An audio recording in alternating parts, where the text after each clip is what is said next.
Quando a carta de Senaqueribe chegar à tua casa, não temas. Faça como Ezequias.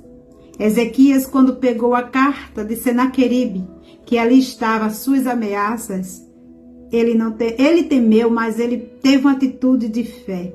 Ele pegou aquela carta e levou a quem poderia lhe ajudar: Deus. Rasgue o seu coração diante de Deus e blinde a sua mente contra as ameaças de Senaqueribe.